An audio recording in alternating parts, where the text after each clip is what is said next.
Good morning. I'm thrilled to be here. The intellectual firepower in the room is extraordinary, and to be able to contribute some comments and thoughts about healthcare and the Internet of Things is very exciting for me personally, because I think it's easier maybe than talking about changing software to the physical level, which frankly I'm still getting my head around, because we all do, healthcare is part of our lives. You all have, you experience it often.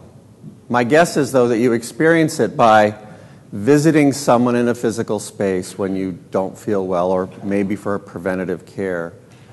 What I'd like to do for the next few minutes is try to get our minds out of that's how we need healthcare. Healthcare should be, first of all, we should give you the tools to be your own doctor whenever possible.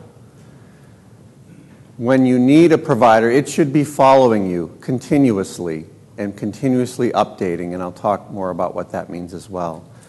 And so really our center is dedicated to that concept that we don't need to be in a physical proximity to an individual to have healthcare happen. We're part of Harvard's two largest teaching hospitals, the Brigham and Women's and the Massachusetts General Hospital, which gives us an extraordinary reach in terms of ability to do things with patient populations and various providers. And we've already been able to demonstrate that we can change that healthcare model, and we've had great success in improving engagement with both patients, providers, communications, and outcomes and health. So what I'd like to do is start with an analogy. I had the pleasure yesterday of visiting the Royal Palace here, which is an extraordinary place. I'm sure many of you have been there. But it was a rather dreary day compared to today, and quite cold. And in a room about this size, in the corner, there's a fireplace. So think about if we were doing this conference 200 years ago and heating this by a fireplace in the corner. We take climate control quite for granted, and in 1883, the invention of the thermostat allowed us to do that, so that whenever there's an input of change in temperature, there's an output of corresponding heat or cooling that makes us feel comfortable. We don't yet have that in healthcare.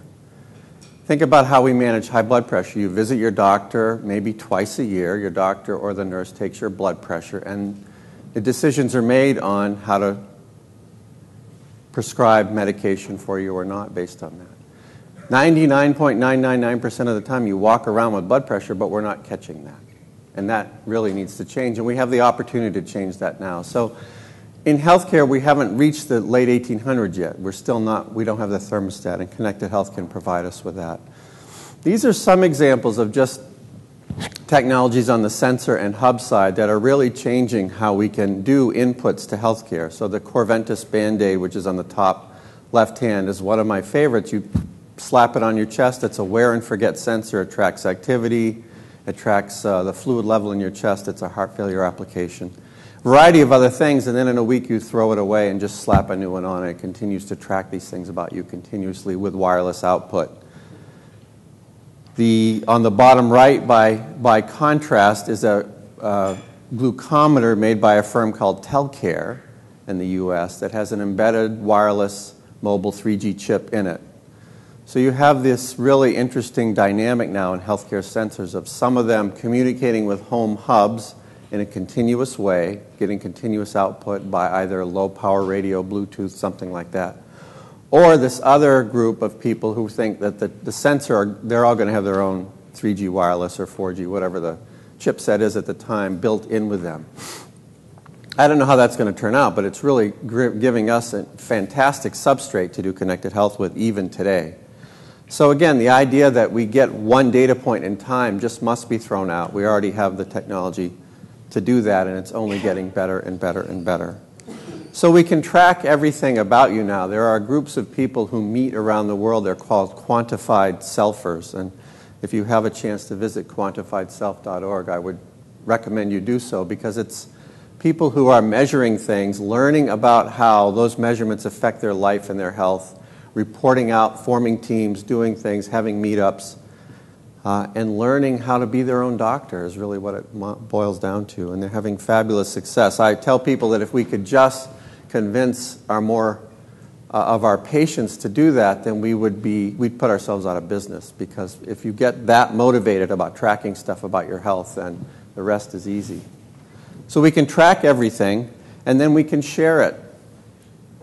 The internet allows us to share it with, well, we could share it back with ourselves. That's really, really informative. Again, the idea that I can teach myself based on my own data. But we can share it with healthcare providers. We can share it with our social network. Social networks can be very empowering to change health behaviors if they're designed in the right way. The right upper hand corner is the Nike Plus network. People put a little shoe insert in their shoe. They communicate through their iPod or their iPhone to the network and share their data about physical activity, running, and so forth. And there's about 3 million people on that network now, completely organically grown social network around running. Patients like me, by contrast, bottom lower left, people with illnesses like ALS, multiple sclerosis, sharing everything about themselves in order to learn from each other and doing amazing things like their own clinical trials without healthcare involved, because they know that when something new comes out that they will, within a few hours to days to weeks, be able to educate themselves more about the side effects than what we traditionally in healthcare tell them. So there's a lot going on that's empowering people both to measure and track and then share and change healthcare in that way. And then finally, the one that I want you to really think about, because this is the hardest one, was for many people is that we really don't need a human being to tell us a lot of stuff, to feel cared for. We can bond with technologies. And these are examples of pet rocks and Tamagotchis, technologies that we've bonded with over the last few years. There's a lovely book on the bottom left by a fellow called Cliff Nass from Stanford, the man who lied to his laptop, about how we bond with technology.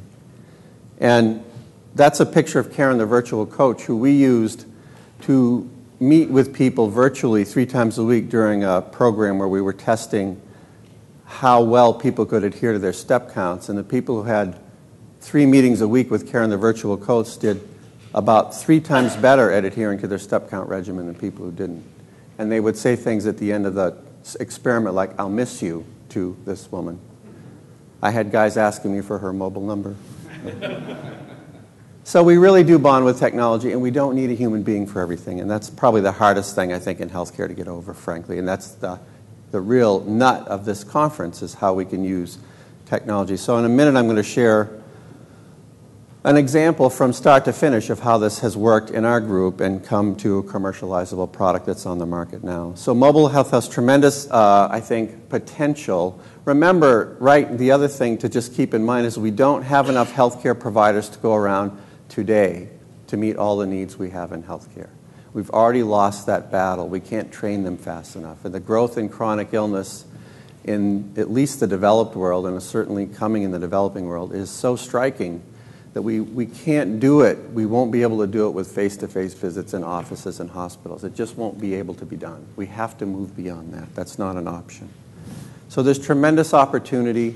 Of course there are glitches. We can talk more about the glitches in the discussion time. I want to get beyond that to tell you the story of this wonderful example that came out of our group. About 6 years ago, I had the fortune of meeting with some very creative people in human resources, the benefit design, and employee benefits at the EMC Corporation, which turns out to be just down the road from us in Hopkinton. And they were interested in doing things with employee health. They have a very wonderful culture of health at EMC.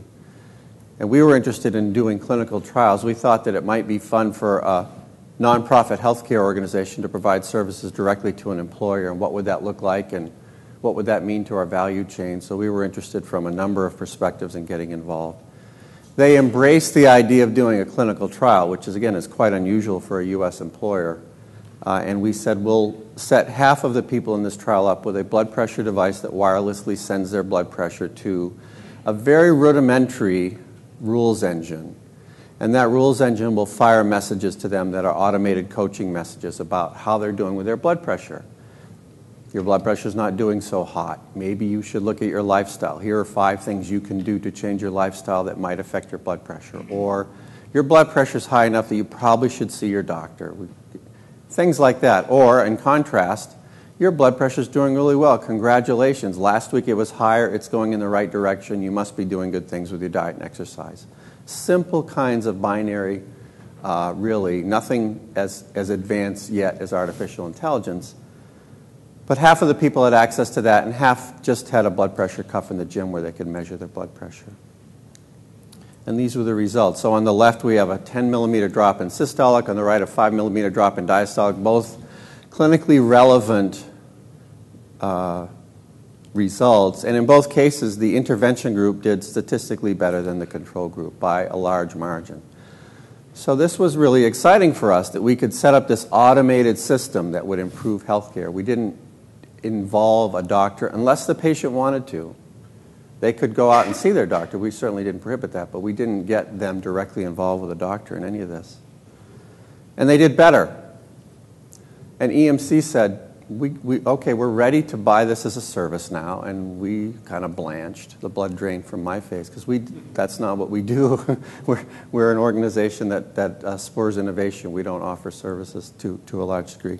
So that, and some other things going on, prompted us to form a company to do this and bring this into the marketplace. And Healthrageous was launched in May with a $6 million Series A round from a group of venture capitalists in the Boston area. And they're out in the marketplace now. Of course, they've taken it to a whole new level. That's why we launched them, to free them from the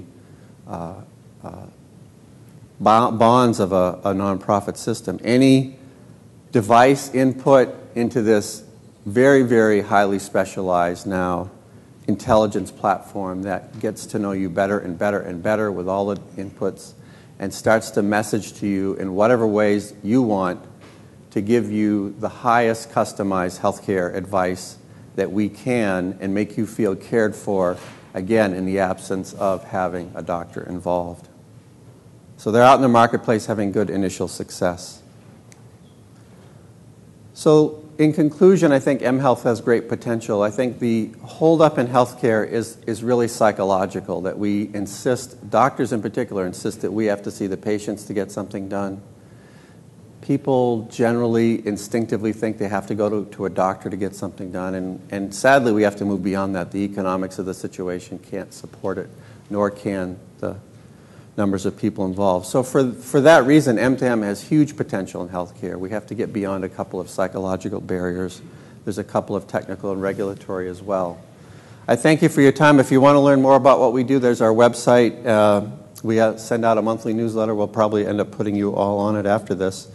My email, my blog, etc. And look forward to discussion in the discussion section. Thanks.